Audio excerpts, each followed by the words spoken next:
Writing the script on the 29th, oh boy.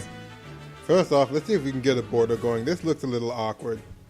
There we go. So, finally stepping out of indie territory and into a genre I've never really touched before this, for reviews or otherwise, mobile games. Today we're looking at Fire Emblem Heroes, one of Nintendo's several mobile games available on Android and Apple devices. I think. Look, I don't know jack about mobile games, so I'm not going to bother with the specifics. This game is essentially a free-to-play mobile version of the Fire Emblem series, and in many ways it's just fan service to people who play those games. No, not that kind of fan service. We have more than enough of that already, thank you very much. So, is this game enjoyable for Fire Emblem fans? Can you enjoy if you haven't played a Fire Emblem game before? Let's find out. Let's start with the graphics and music. See that? I'm learning. The music is what you'd expect from the newer Fire Emblem titles. It's soft as you're moving your units, and a short burst of more intense music during combat. For what it is, it works well enough. The graphics, on the other hand, aren't as impressive. In the standard Fire Emblem game, the map sprites are placeholders for you to move around, and then it switches to more detailed sprites or 3D models for combat. Here you get pretty much the same sprites either way, and battle animations are limited. It does keep combat pretty quick and easy to run through, but don't go into this expecting to be blown away. The more interesting art comes from the cut-ins that happens when characters attack, are low on health, or activate a skill.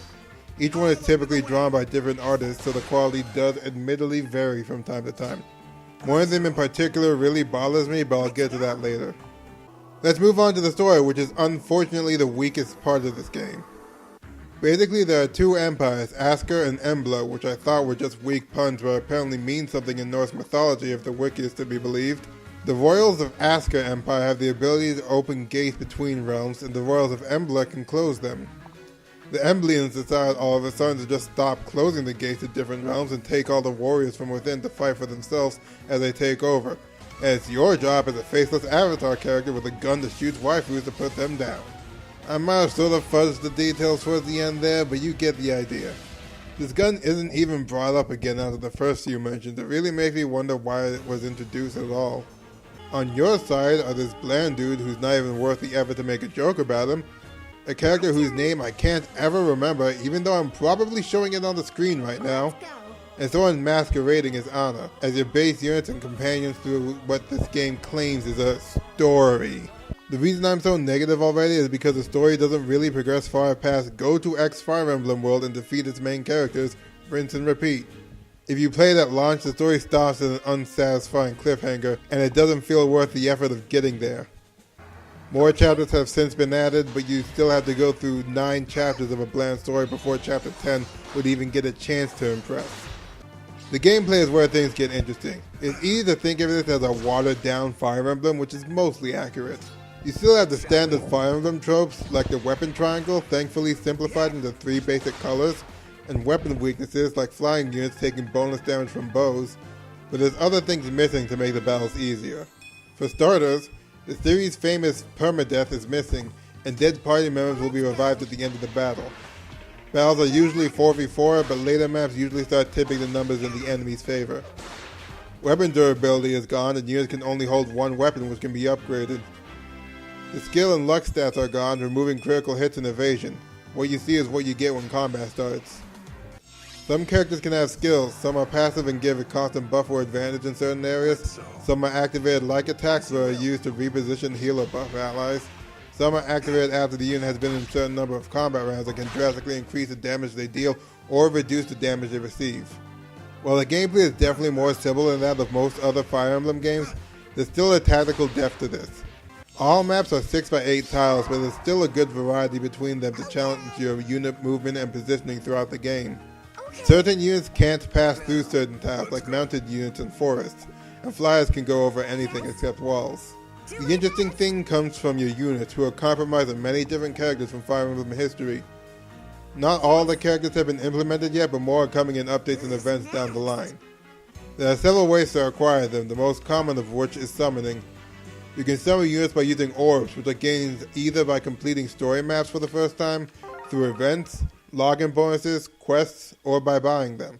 Orbs can also be used to permanently upgrade your castle, which will increase the rate that all of your units gain experience. Before you summon, make sure you have at least 20 orbs. because the price for summoning decreases if you summon multiple characters in a row. You can only summon 5 times in a row before you have to start the process again, so summoning each time you have 20 is the most effective way of handling it. I've had some interesting results with summoning before. No joke, I wasn't recording when it happened, but I once managed to summon 3 variants in a row. I have 9 of them now. If you don't want to try your chances with the variant Office of Intentional Disappointment, or the Void as I casually refer to it now, you can tackle some events that allow you to recruit a specific unit the first time you complete it. The catch is that, unlike in other maps, losing a single unit is grounds for failing, rather than having your entire party eliminated. The other catch is that for standard events, units come in at only 1 or 2 stars. Stars are a measure of a unit's potential. The more stars, the better stats and skills the unit will have access to. Stars range from 1 to 5, and as you can probably expect, 1-star units are pretty useless, while 5-star units can be ridiculously overpowered. There are several ways to improve an individual unit. Defeated units will give them SP that can be spent learning and improving their skills and equipment. 2 of the same units can be fused to give a boost to one of their SP, and fusing 2 5-star units will also boost their stats. No, I'm not fusing any of my variants, and I'm insulted that you'd even think I would. You can also equip seals to give minor boosts to unit stats, but I've yet to get one. You can also transfer skills from one unit to another, bar a few exceptions, but you'll lose the unit you're transferring the skills from. If you're really trying to get a lower star unit as a fighting force, you can level them up by using gems that are gained by completing training mode maps, and you can increase their star rating once they reach level 20 by spending hero feathers, so this will reset the level back to 1. You can get hero feathers either by sending units home, which will remove them permanently but give you an amount of hero feathers based on their star rating, or by competing in the PvP arena, which is where this game gets somewhat more interesting. The one thing about PvP is that it isn't true player versus player. You will be fighting enemy teams, but they'll be controlled by the AI. The same happens if another player fights you. You'll only find opponents matched to the party you enter with, so you don't have to worry about using an underleveled team and getting crushed by a team full of 5-star level 40 units. You get a choice of fighting someone somewhat weaker than you, stronger than you, or about even, and the tougher teams you fight will reward you with more points. Winning 7 matches in a row will also give you a win streak bonus for more points. At the end of the PvP season, your points will be tallied up, and having more points will grant you more hero feathers. I think that's about enough. So what do I think? Well, I said I'd give a verdict from both the perspective of people who may be new to the series and longtime fans. And honestly, I feel like it kinda disappoints on both fronts. If you're new to the series, you're not gonna get the experience that Fire Emblem is famous for. The support, the difficulty, the large and varied match with unique objectives, missing at 99% accuracy, getting killed by a 1% crit, enemies spawning and moving on the same turn, warp staffs. You know, Fire Emblem. It might work as a way to ease you into the series, but at the end of the day, this is Fire Emblem Light in almost all senses of the word. You can learn a little bit about the characters from the short blurbs on the status screens, and the combat is still interesting with a good amount of strategy behind it, but you'll never get the full experience of a typical Fire Emblem game. The same can be said for longtime fans of the game. This isn't Fire Emblem 15 by any stretch of the imagination. At best, it's a nice little distraction until the next game comes out, as you collect your little trophies of 5-star characters. The main issue I have with this game is that there's really no reason to keep playing it. I told you that the story is unsatisfying, but what else is there? Keep grinding for orbs so you can summon your favorite characters? Okay, but what after that? What do you do with them? The arena? That's not even real PvP. The reason I bring that up is because, like any AI in any game, it can be exploited. I didn't have it recorded in the act, but I have a screenshot, so I'll give you the play-by-play. This happened in the arena. The AI is programmed to move dancers last so they can give another move to the allies, but that created an unfortunate loop here. Robin ends up moving first, but since he can't attack right in front of him, he moves backwards. Immediately, Olivia dances to give Robin another turn, and instead of going around, he moves forward and ends up right back where he started. This kept going until I finally wore him down and killed him. There were also some balance issues with characters like Takumi, which can sour the experience of PvP. You have no idea how many win streaks I had broken by a 5-star Takumi. Even if some of the issues were ironed out, it still suffers from what I'm assuming is commonplace for mobile games. Resources they have to expend to play. Want to play on the map? That takes stamina. a lower amount for easier maps, and up to 25% of your maximum pool for the hardest ones. Want more stamina? Wait 5 minutes for one. Otherwise, use a stamina potion which you can get from certain quests or login events. When this game launched, stamina was capped at 50, but it's been nearly doubled to 99 now, which does allow for longer playing sessions.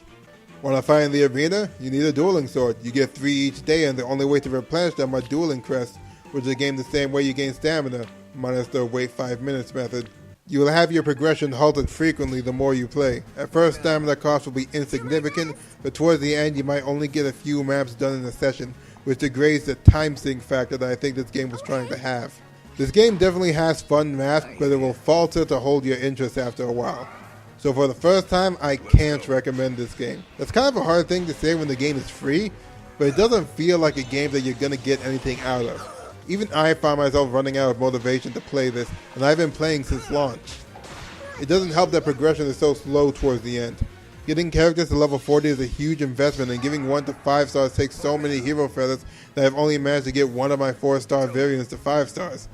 And that was with all of my hero feathers from the arena, missions, and events. That variant might have started at 3 stars, I can't remember, but the point is that you're not going to get a lot of units up to 5 stars anytime soon. Oh wait, I forgot to mention that one thing I said I'd mention. It's probably a minor thing in the long run, I might even be remembering things wrong, but look at Erika's portraits. Her normal portrait, fine. Her damaged portrait, fine. Her attacking portrait, she's swinging her sword. Erika doesn't swing, she thrusts. She wields a rapier and uses it like one because she was trained by her brother Ephraim, who uses lances. I think. I feel like that's a thing that was mentioned at some point. Hopefully I'm right and not just making things up. I hate being wrong. Alright, back to the review. Oh, it's over. Well, a lot of work was crammed into a short amount of time to get this one out. I hope you enjoyed this review of the lucrative interactive Virion incantation device, or Livid, like I am right now. I think I'll be able to get the next review out on time. Hopefully. Maybe. Anyway, I don't actually have any related videos for you this time, so maybe you could check out some of my earlier reviews instead. I'll be back soon with more content. Till next time.